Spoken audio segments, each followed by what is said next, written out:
Бишкекте ЭСТОну кантип ачабыз жана кантип иштетебиз ошол тууралуу кыскача маалымат берем. Негизи эле Бишкекте сиз эгер ЭСТО ачкыңыз келсе, кандай кесип болбосун, ходовой, электрик, диагностика, Бишкекте ишиңиз жакшы болуш үчүн сиздин местаңыз жакшы болуш керек. Биздин азыр өзүбүздүн точкабыз кантип ачылган ошол тууралуу кыскача айтып берем.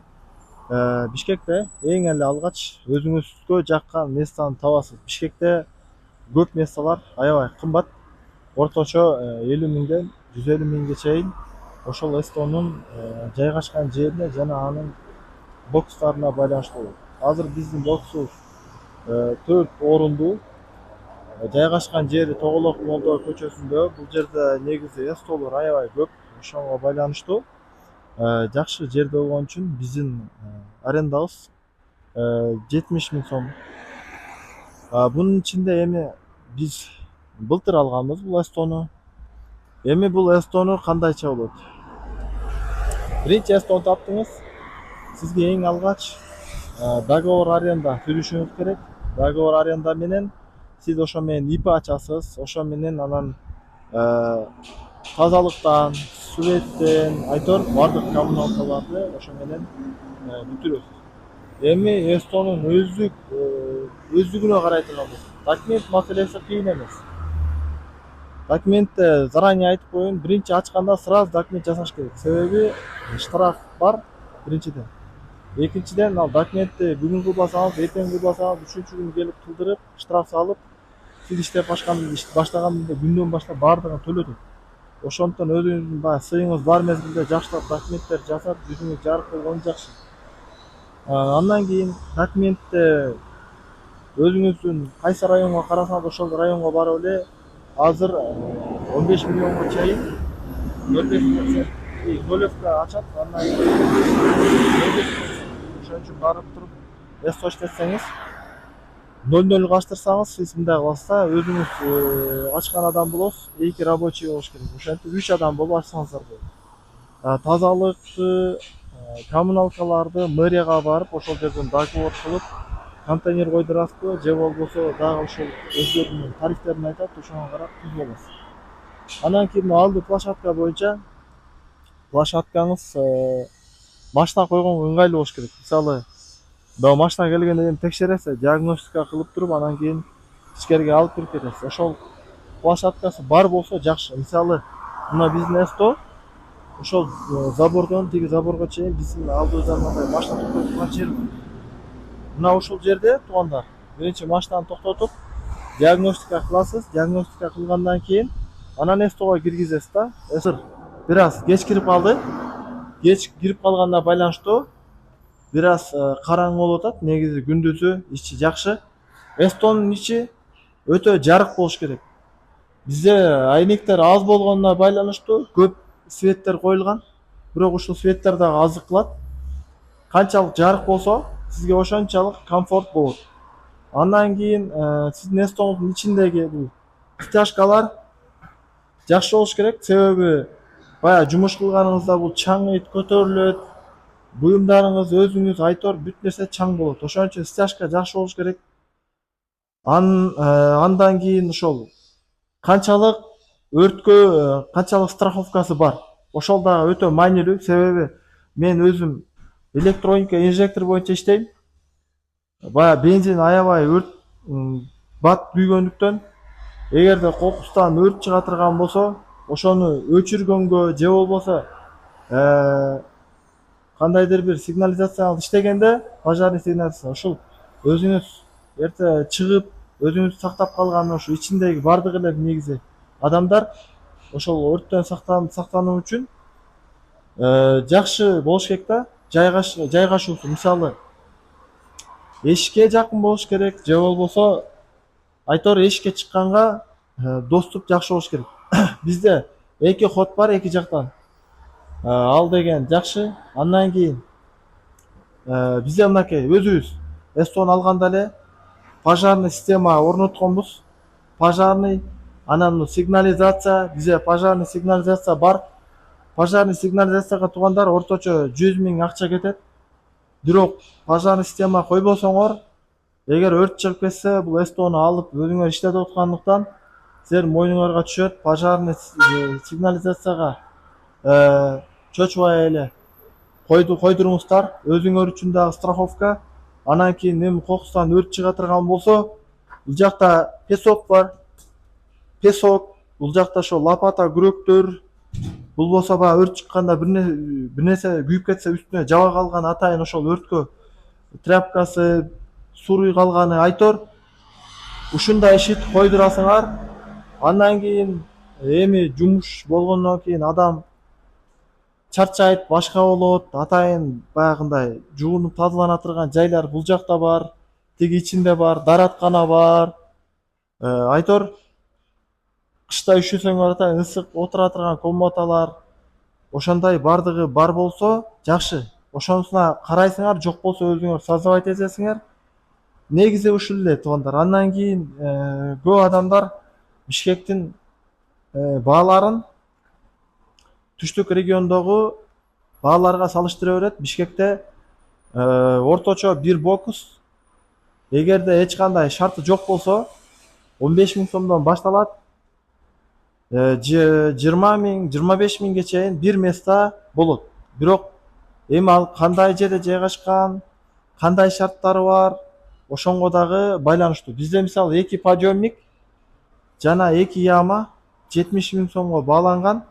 Эми ошол эмеге карап, убакыттын өтүшүнө карап, акчанын ойношуна карап, биздин да арендабыз көтөрүлүп, ушунга карап кете берет. Бирок негизи ушундай эстолорду 80 000 же болбосо bundan да шарты жакшы болсо $1000 чейин алсаңар болот. Эми туугандар, кантип иштетесиңер? Эстону кантип иштетесиңер? Эстону иштеткенде туугандар, Бишкекте мындай чоң эстону өзүңүз жалгыз иштей албайсыз. Өзүңүз жалгыз иштесеңиз жетишпейсиз. Мисалы 4 машина келди, 5 машина келди, сиз бир машинаны 2 саатта бүтөсүз, 2 саат бир күндө араң 3 машина жасайсыз. Ошон үчүн бригада менен атайын команда менен иштейсиз. Атайын команда болгондо кандай? Главный мастер өзүңүз, администратор, рекламаңызды тарткан оператор, дагы бир 2 жардамчы болсо өтө жакшы бригада болот. Ошолор менен иштесеңиз, сиз баардык нерсеге жетишесиз. Машиналарда толук камсыздап, реклама тармагы дагы жакшы болот. Графиктерди дагы администратор дайым жакшы карайт. Тазалык маселеси айтор, баардык жактан жетишип, жакшы иштегенге болот. Эгерде өзүңүз жалгыз иштесеңиз, биринчиден сиз көп машина жасай албайсыз, арендада кыйналасыз. Айтор, алыска көп убакытка чейин иштей албайсыз. Ошондуктан туугандар, эгер эсо иштесеңер, жакшы эме түзүңүздөр өзүңүзгө. Өзүңөргө атайын бир не деп коет? Бир жаамат түзүп, ошол жаамат менен иштеген эң жакшы болот туугандар. Дагы эмнелерин айтыш керек? Иштин башында 2 ай же 3 ай иш жакшы болбойт. Себеби сизди эч ким тааныбайт. Сиздин колуңуздан кандай жумуштар келет, эмне жумуштар жасай аласыз, сизди эч ким тааныбайт. Ошондуктан 2 ай же болбосо 3 ай иш жакшы болбошу мүмкүн. Сиздин ишиңиз жакшы кетиши үчүн реклама маселесине жакшы көңүл буруш керек. Мисалы бул жөнөкөй эле самый простой реклама. Эмне жасайсыз, канчага чейин иштейсиз. Мисалы кичинекей болсо да графигиңиз сөзсүз жазылыш керек.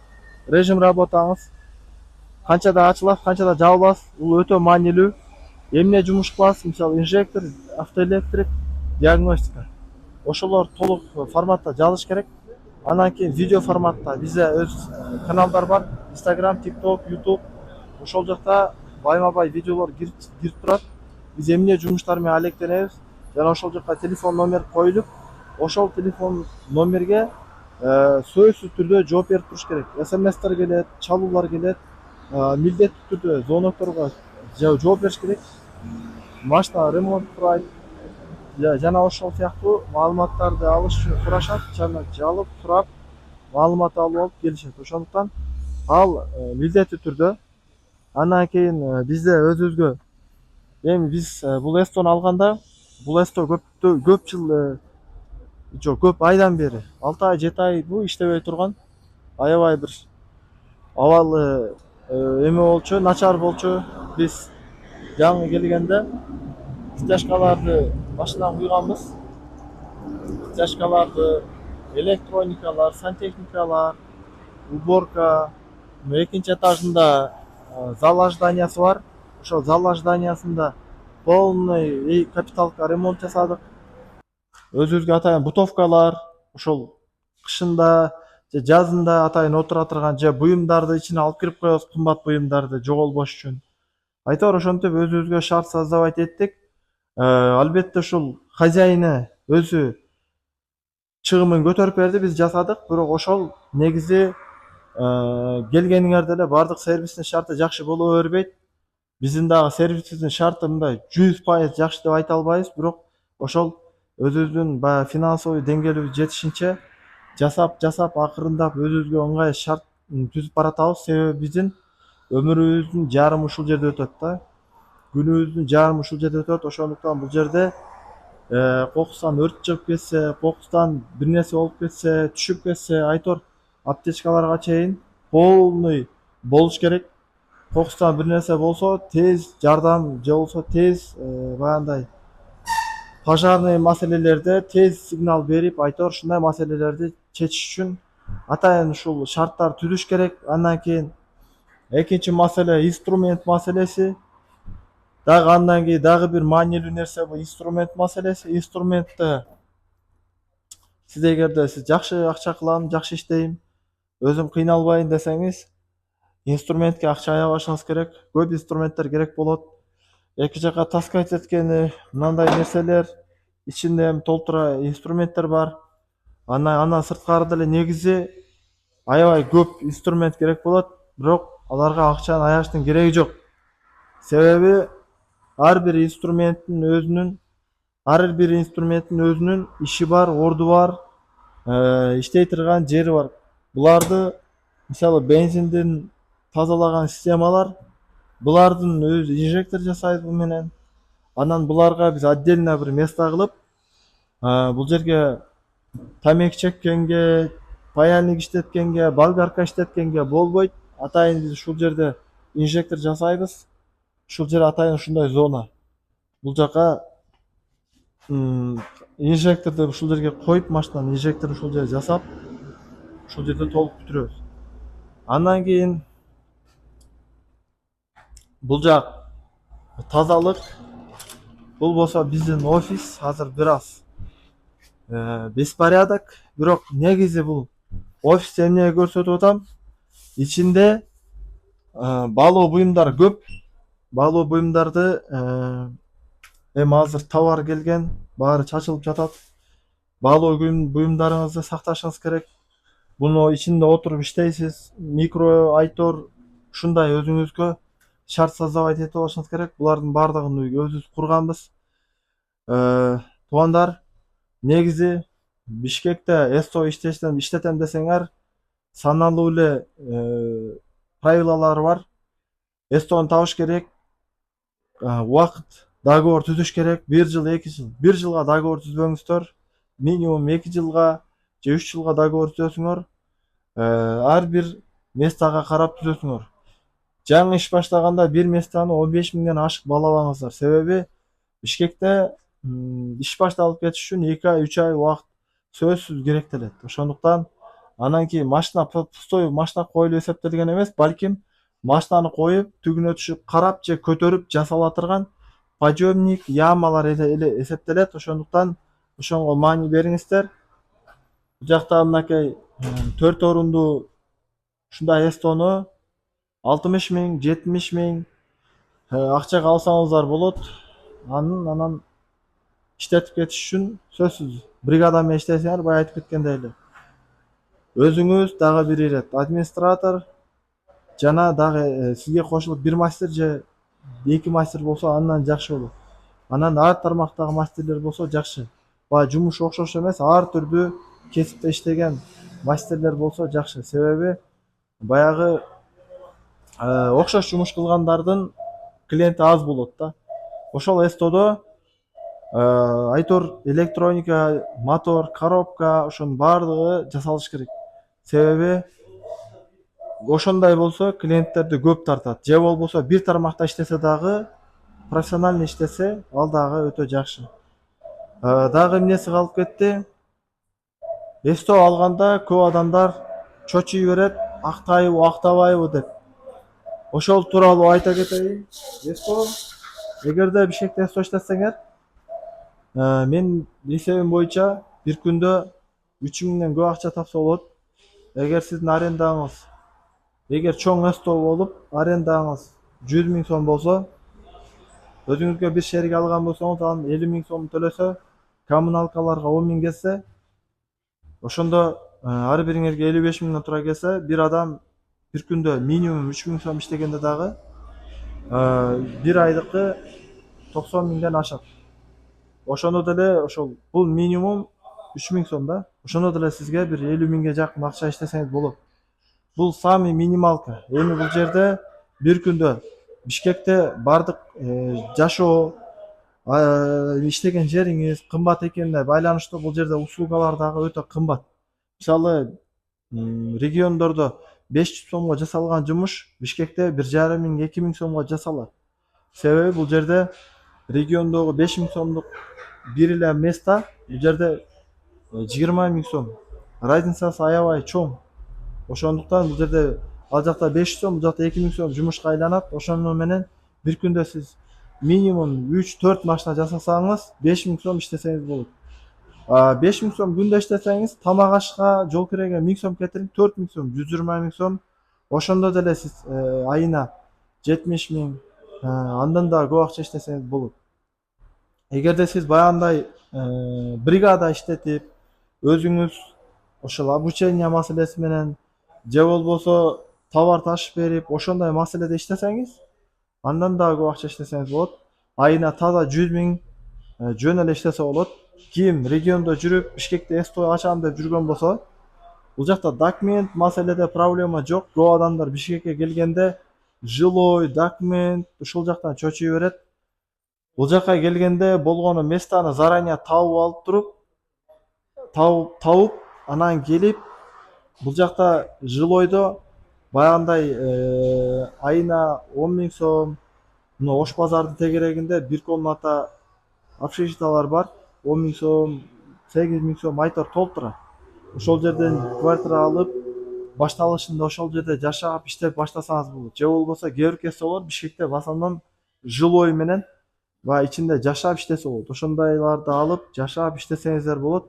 Эгер Бишкектик болсоңуз, сизде анда бир кыйла плюс жерлери бар. Анан келгенде эле баягы тамак аш маселесинде да Бишкекте баягы көбүнчө келип алып, кымбат ресторан, кафелерден чай ичип жүрө беришет.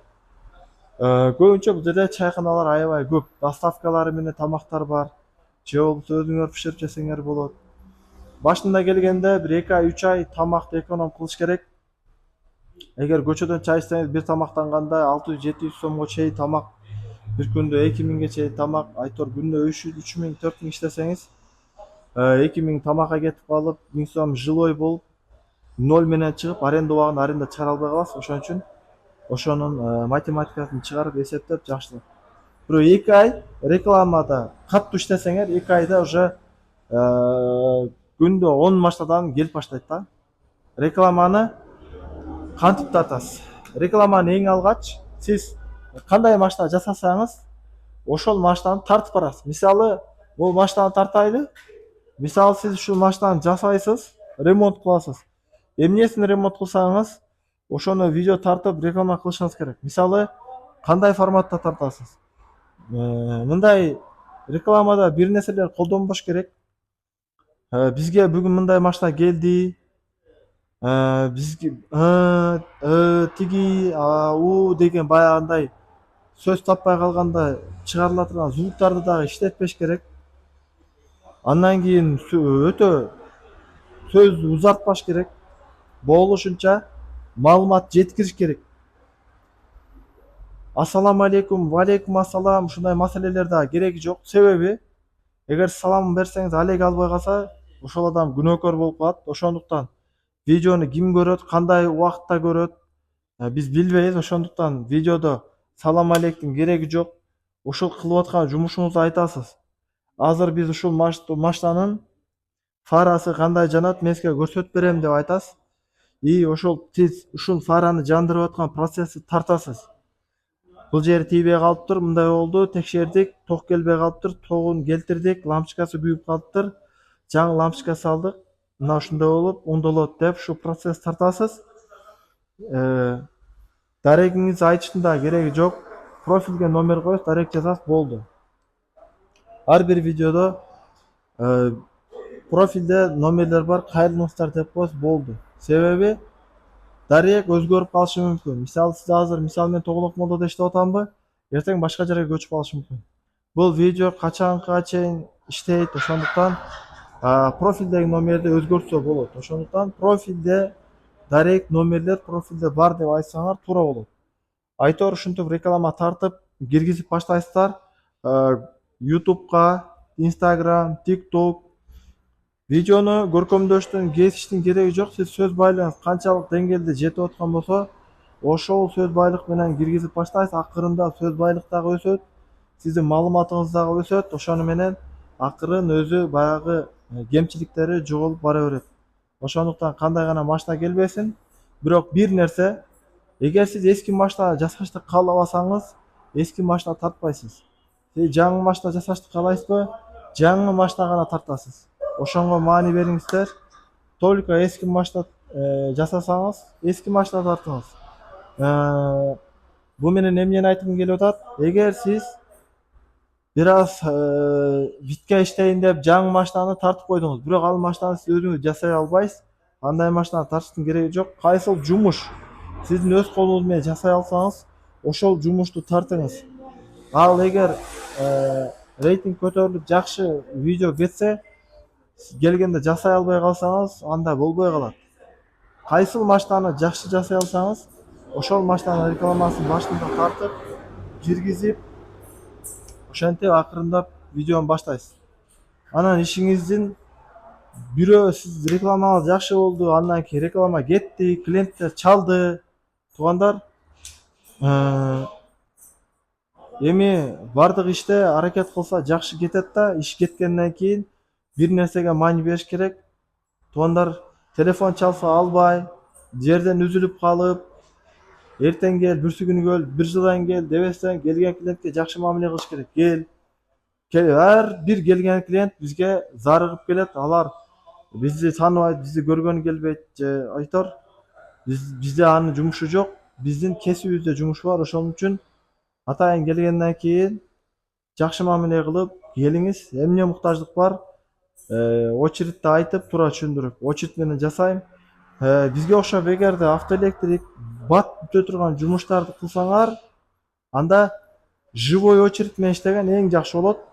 Эгерде силер моторист же ходовой, долгий бир машина 4-5 саат жасала турган жумуштар болсо, анда силер запись менен иштесеңиздер болот. Запистен жакшы жери бул жакта баандай очередь болуп, клиенттер шаштырып, сиздин шаштыгыңызды албайт. Бирок мындай бат келип, бат кете турган жумуштарда очередь болсо, анда сиз өзүңүз жумушчу отуруп каласыз. Машинаны айтасыз, очередьте турсаңыз жасап берем дейсиз.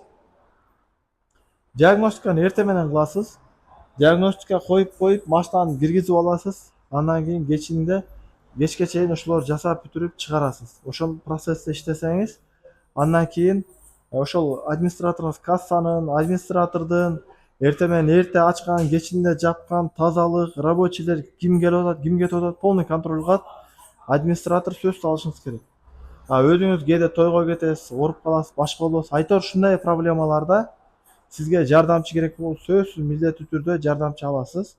Себеби ал жок болуп калат, сиз жок болуп каласыз. Бул жерде бирөө жоопкерчиликтүү бирөө туруш керек. Мисалы учениктер өздөрү бир машинаны өзү ачып, өзү жасай албайт. Бир нерсе сындырып коюшу мүмкүн, күйгүзүп коюшу мүмкүн. Айтор ошондо страховка катары сөзсүз бир адам жоопкерчиликте туруш керек болгондор. Андан кийин мен оюмча башка айта турган деле маселе калбады. Ошентип иштей бересиңер, калган секреттер өзү секин-секин ачыла берет. Дагы да кемчиликтер болсо комментарийге толуктайбыз туугандар. Бул видеону машина любительдерге, бизнесмендерге жөнөтүп, каналды колдоп кетиңиздер. Видеону аягына чейин көргөнүңөр үчүн Алла ыраазы болсун. Баарыңарга ийгилик. Ассаламу алейкум.